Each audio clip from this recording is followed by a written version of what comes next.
요한복음 19장 25절에서 27절까지의 말씀 저희 함께 한 목소리로 봉독해 올리도록 하겠습니다. 기도하겠습니다. 예수의 십자가 곁에는 그 어머니와 이모와 글로바의 아내 마리아와 막달라 마리아가 섰는지라 예수께서 자기의 어머니와 사랑하시는 제자가 곁에 서 있는 것을 보시고 자기 어머니께 말씀하시되 여자여 보소서 아들입니다 하시고 또 그 제자에게 이르시되 보라 내 어머니라 하신대 그때부터 그 제자가 자기 집에 모신다. 아멘. 정령을 위한 기도를 드리겠습니다. 하나님, 오늘도 우리에게 말씀을 주시옵소서. 주의 말씀이 우리 가운데 선포되고 증거되어질 때 우리가 주의 음성을 듣게 도와주시고, 아버지, 이 말씀을 통하여 우리를 교훈해 하시고 우리를 새롭게 하시는 아버지의 뜻이 우리 가운데 이루어지는 귀한 시간 되게 도와주시옵소서. 아버지, 말씀 앞에 경청할 수 있는 귀한 시간 되게 도와주시옵소서. 우리 마음을 모으게 해주시고 오늘 하나님께서 우리에게 어떻게 말씀하시는가, 아버지, 경청하며 나아가는 귀한 시간 되게 주님 이끌어 주시기를 소망합니다. 하나님, 부족한 사람을 세우셨습니다. 하나님 말씀 똑똑히 잘 전하게 하시고 전하는 자나 듣는 자나 은혜의 풍성함 있게 도와주시옵소서. 하나님께서 우리 가운데 조명하여 주실 걸 믿사옵고 거룩하신 예수님의 이름으로 기도합나이다. 아멘. 오늘 본문의 말씀을 가지고 요한복음 강의의 133번째 시간, 어머니와 같은 교회라는 제목으로 말씀을 나누도록 하겠습니다. 사랑하는 아가야라고 하는 책에 이런 대목이 있습니다. 한 엄마가 두 형제를 낳아서 길렀습니다. 첫째는 영수, 둘째는 영호입니다. 첫째 영수를 낳자 주변 사람들은 엄마를 영수 엄마라고 부르기 시작했어요. 그리고 그 후에 둘째 영호가 태어났습니다. 그런데 영호가 태어났는데도 사람들은 여전히 엄마를 영수 엄마라고 불렀습니다.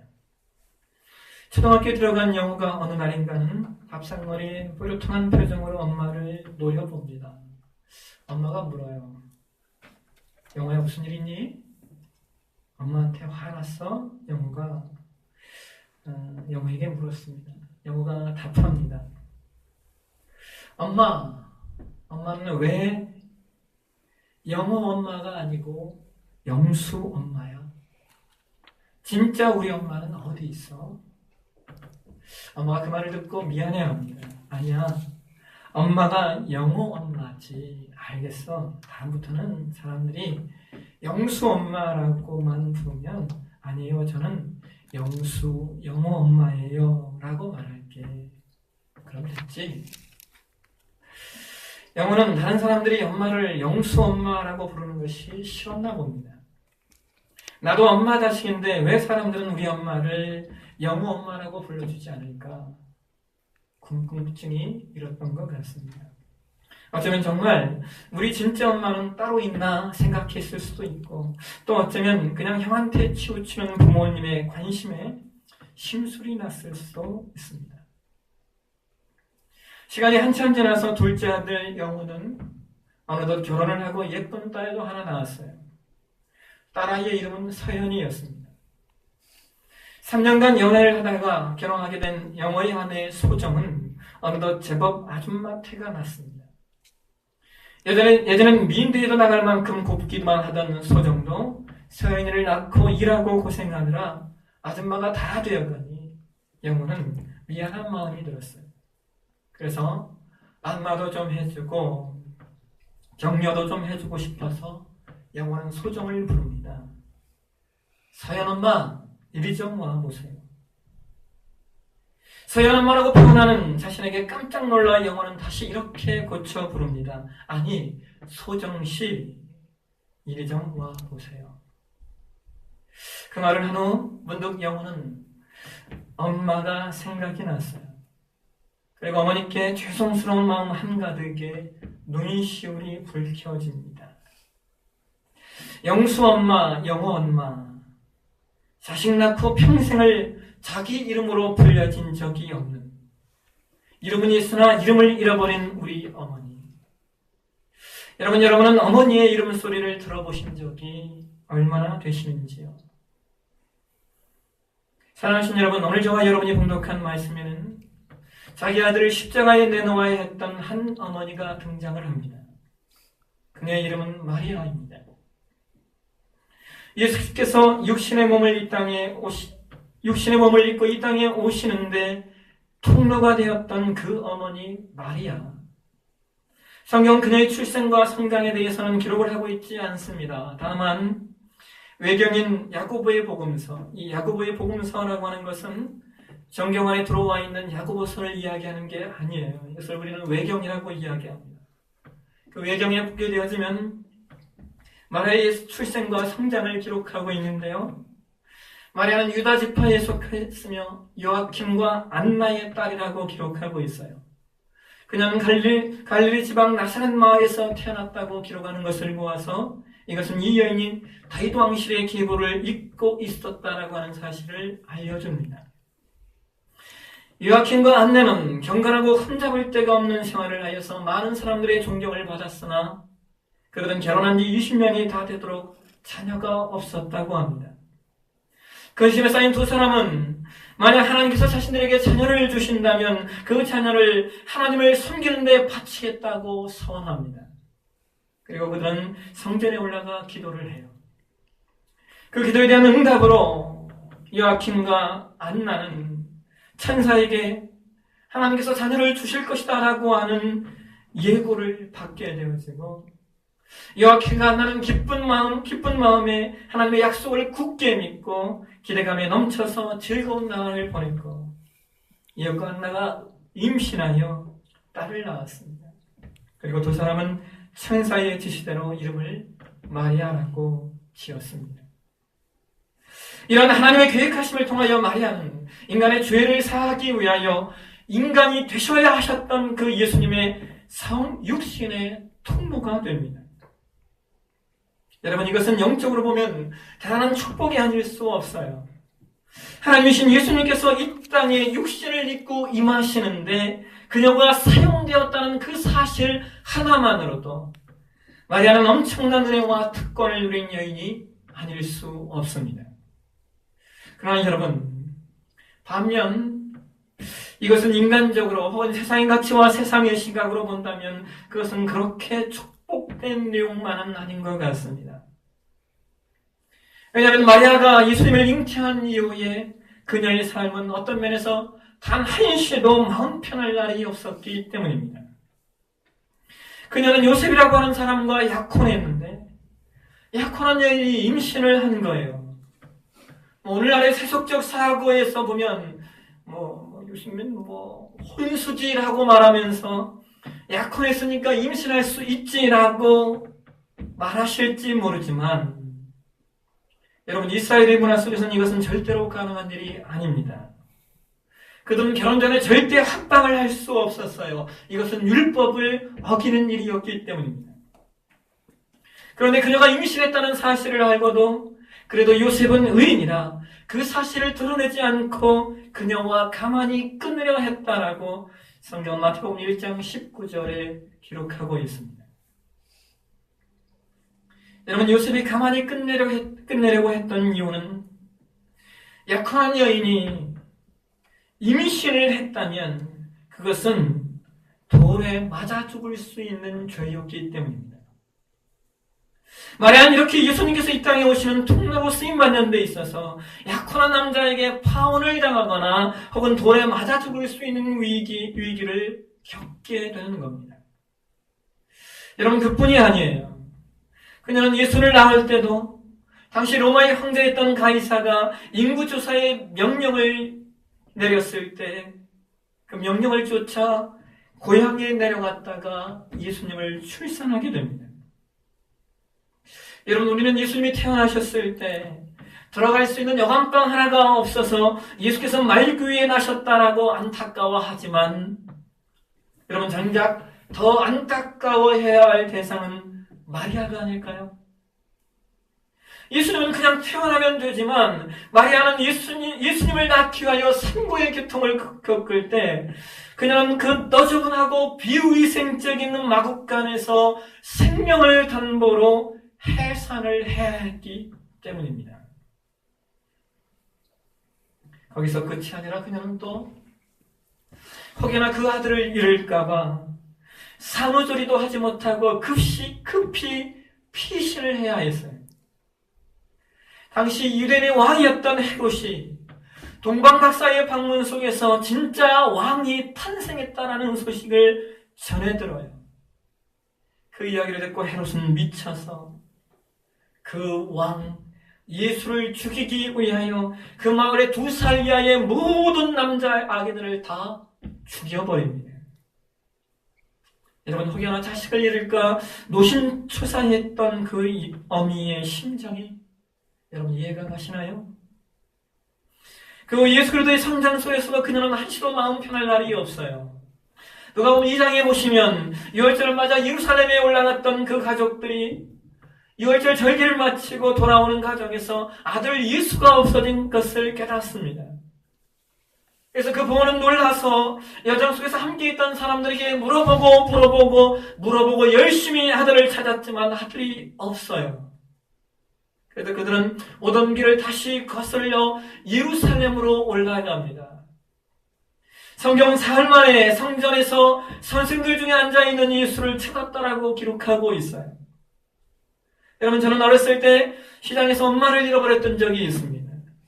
다행히 경찰서에 가게 되었는데요. 저를 찾아오셨던 그 엄마의 사색된 얼굴이 지금도 잊혀지지가 않습니다. 그런데 여러분, 그렇게 3일 만에 아들을 만나 네가 왜 그렇게 했냐고, 내 아버지와 내가 얼마나 근심했는지 아냐고 말하자 예수께서 이렇게 답변하셔요. 누가복음 2장 49절입니다. 예수께서 이르시되 어찌하여 나를 찾으셨나이까? 내가 내 아버지 집에 있어야 될 줄을 알지 못하셨나이까? 여러분, 이런 아들, 이런 자녀가 또 어디 있어요? 마리아는 예수님을 키우는데 결코 쉽지 않았습니다. 학자들은 잃어버렸던 예수를 성전에서 찾은 이후에 그의 육신적 아버지 요셉이 성경에 등장하지 않는 것을 보아서 아마 그의 아버지 요셉이 예수께서 그의 공생애를 시작하기 전에 마리아가 미망인, 즉 남편을 잃어버린 여인이 되었을 것이다 라고 학자들은 말합니다. 또한 예수께서 그의 공적 생애를 시작하였을 때 예수님의 명성이 높아지자 사람들은 예수님을 캐기 시작했어요. 예수가 누구인가 사람들이 캐기 시작하면서 사람들에게 소문이 퍼졌는데요. 예수는 마리아의 사생아다라고 하는 소문이 사람들 사이에 돌았다라고 학자들은 말합니다.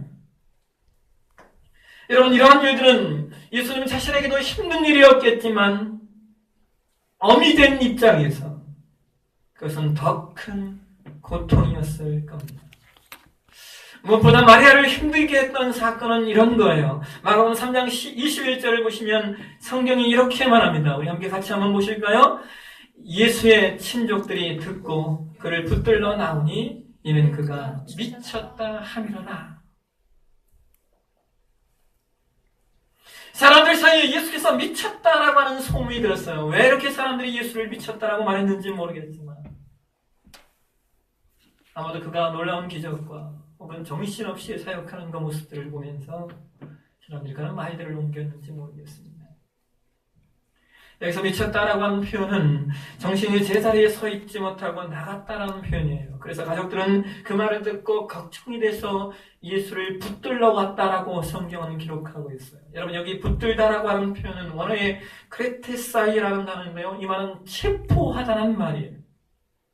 그러니까 여러분, 지금 이 순간은 가족들이 예수님이 너무 걱정이 돼서 모두 함께 급히 예수를 만나 데리고 가려고 한가름에 달려오는 거예요. 긴박한 상황입니다. 그런데 이들을 보고 예수께서 뭐라고 말씀하신 줄 아십니까? 우리 함께 마가복음 33장 31절과 31절 말씀을 같이 한번 읽도록 하겠습니다. 그때에 예수의 어머니와 동생들이 와서 밖에 서서 사람들을 보내어 예수를 부르니 우리가 예수를 둘러앉았다가 여짜오되 보소서 당신의 어머니와 누가 내 어머니며 동생들이냐 하시고 둘러앉은 자리를 보시며 이르시되 내 어머니와 내 동생들을 보라. 누구든지 하나님의 뜻대로 행하는 자가 내 형제요 자매요 어머니니라. 사랑하신 여러분, 예수님께서 왜 자신을 걱정하며 찾아온 어머니 마리아와 그 형제 자매들에게 이렇게 말씀하시는 것일까요? 요한복음 7장 5절에 보면 이는 그 형제들까지도 예수를 믿지 아니함이로라 라고 기록하고 있는데 그들이 예수를 믿지 않았기 때문에 이렇게 말씀하셨을까요? 그러나 여러분, 그들은 후에 예수님의 부활을 목도하고 예수님의 복음을 전하는 충실한 교회의 일꾼이 됩니다. 우리가 간혹 오해하는 경우들이 있는데 여러분, 신약 성경의 야고보서는 사도 야고보가 기록한 말씀이 아니에요. 이것은 예수님의 육신적 형제인 장로 야고보가 기록한 말씀입니다. 유다서도 마찬가지예요. 어떤 이들은 유다서 그러니까 가룟 유다인가요? 그러시는 분들이 있는데 여러분, 설마 그럴 리가 있겠습니까? 여기서 유다서는 예수님의 육신적 형제였던 유다가 기록한 말씀인 겁니다. 이들은 모두 마리아와 요셉 사이에 태어났던 예수님의 육신적 형제들이었어요.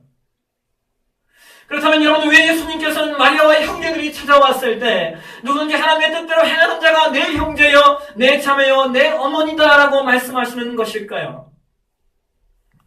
여러분, 이것은 예수께서 인간관계, 혈연관계를 부인하시는 것이 아니라 영적 관계의 중요성을 강조하시는 말씀입니다. 여러분, 실제에게는 혈연으로 연결된 가족이 있지만 동시에 영적으로 연결된 가족도 있다는 말씀이에요. 그렇다면 여러분, 그 영적으로 연결된 가족이 무엇일까요? 그 영적으로 연결된 가족이 누구일까요? 오늘 우리가 봉독한 요한복음 19장 26절과 27절에 예수께서 십자가에 달리셔서 그의 육신적 어머니를 챙기시면서 그녀를 그의 육신된 형제들에게 부탁하는 것이 아니라 그 십자가 밑에까지 쫓아왔던 그 제자, 여러분, 그 제자가 누구입니까? 학자들은 이 사람을 요한이라고 말합니다. 그런 면에서 요한은 일찍 순교할 수 없는 거예요. 사실상 나이 들어 요한계시록을 다 쓰고 그는 천수를 다 내고 죽습니다. 그러나 여러분, 예수께서 사도 요한에게 어머니를 맡기셨다라는 의미는 단순히 요한이 십자가 밑에 찾아왔기 때문에 혹은 그가 오래 살 것이기 때문에 맡기신 것이 아닙니다. 이것을 요한복음을 강의한 제임스 보이스 목사님은 그의 책에서 마리아노 디 겐제라고 하는 분의 말을 인용해서 이렇게 말합니다. 주님께서는 믿음의 가정들의 형제를 통하여 새로운 사회, 어떤 족속이나 국가에 따라서 분리되지 않는 새로운 사회, 십자가를 통하여 형성된 새로운 가족에게 마리아를 맡기신 것이다 라고 기록하고 있어요. 여러분, 십자가를 통하여 형성된 새로운 가족이 누구일까요? 십자가를 통하여 형성된 새로운 가족이 어떤 가족일까요? 여러분, 그것은 바로 교회입니다. 예수님은 자신의 육신의 어머니를 교회에 맡기십니다. 왜냐하면 교회는 혈연과 족속과 지역과 국가를 뛰어넘는 새로운 가족 공동체이기 때문입니다. 예수님은 바로 그 교회 공동체에 자신의 육신의 어머니를 맡기시는 겁니다. 그런 면에서 여러분은 교회가 새로운 가족 공동체라고 생각하시나요? 더 가까이로 우리 교회가 여러분 자신에게 있어서 혈연보다 더 가까운 혹은 지역보다 더 가까운 국가보다 더 신뢰할 수 있는 그런 가족 공동체이신가요? 한국교회에서 가장 많이 교회를 소개하는 문구로 사용되고 있는 말이 가정 같은 교회, 교회 같은 가정이라고 하는 문구입니다. 근데 여러분, 이 문구에 얼마나 동의하십니까? 어떤 분이 이렇게 말하시는 것을 들었어요.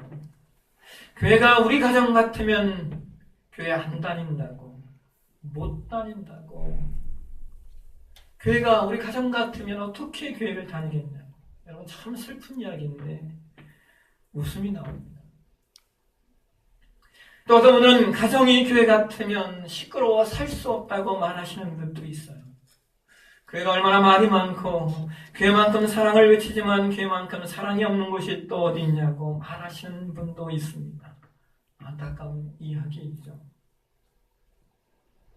그러나 여러분, 그럼에도 불구하고 오늘날 교회만큼 서로가 서로를 위하여 기도하고 교회만큼 서로가 서로에 대하여 가치 있게 여기며 교회만큼 서로를 존대하고 교회만큼 함께 울고 함께 웃을 수 있는 공동체가 또 어디 있겠습니까? 사람들이 교회를 아무리 부정적으로 보아도 결국 그 사람들도 교회 공동체 안에서 위로받아야 할 사람이라는 것입니다. 여러분, 오늘 저는 이 말씀을 나누며 우리 교회가 어떤 교회가 될 것인가, 우리 교회가 어떤 공동체가 될 것인가 생각해 보았어요. 그래서 저는 이와 같은 하이답을 내렸습니다. 그래서 바로 교회는 어머니와 같은 교회가 되어야 한다는 겁니다. 어머니와 같은 교회. 이 말은 일찍이 16세기 교회개혁운동을 완수했던 칼빈 선생이 한 말이에요. 칼빈의 기독교 강요 제4권에서 이렇게 말하고 있습니다. 나는 키프리안이 교회를 어머니로 모시지 않는 사람은 하나님을 아버지로 모실 수 없다는 말에 동의한다. 하나님께서 이 교회의 품속으로 자녀들을 모으기를 기뻐하셨는데 이는 그들의 유아와 어린아이의 삶을 사는 동안 교회의 도움과 봉사로 양육받을 뿐 아니라 어머니와 같은 교회의 보호와 지도를 받아 성인이 되고 드디어 믿음의 목적지에 도달하게 하시려는 것이다. 그렇습니다, 여러분. 하나님께서 아버지시라면 교회는 어머니입니다. 그러면서 우리는 어머니인 교회를 어머니답게 만들어 가야 할 책임과 의무가 우리에게 있습니다. 우리는 교회를 어머니답게 만들어 가야 돼요.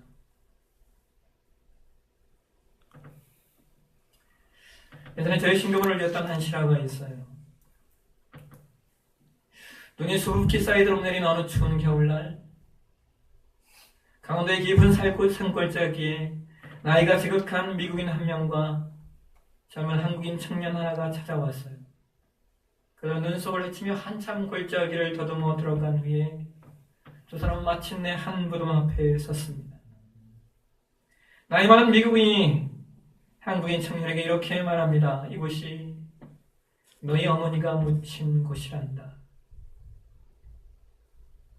6.25 전쟁 당시 1950년 말에 미군이 한국전에 참여하여 38선을 넘어 북진할 때 중공군의 개입으로 1951년 1월 4일 우리가 말하는 일사후퇴가 이루어집니다. 그 치열한 전투 속에서 미군들이 강원도의 깊은 골짜기로 후퇴를 하고 있었는데 갑자기 무슨 이상한 소리가 들려와요. 가만히 들어보니까 아기 울음소리였어요. 한 병사가 그 울음소리를 따라가 보았더니 그 소리는 눈구덩이 속에서 들려오고 있었습니다. 미군 병사는 깜짝 놀라 아기를 눈구덩이에서 꺼내기 위해 정신없이 눈을 파헤쳤어요. 그런데 그는 눈을 파헤친 후에 또 한 번 크게 놀라야 했습니다. 그래서 눈구덩이에 아기만 있었던 것이 아니라 아기의 어머니도 같이 파묻혀 있었는데 놀라운 것은 그 어머니가 옷을 하나도 걸치지 않은 알몸이었기 때문입니다.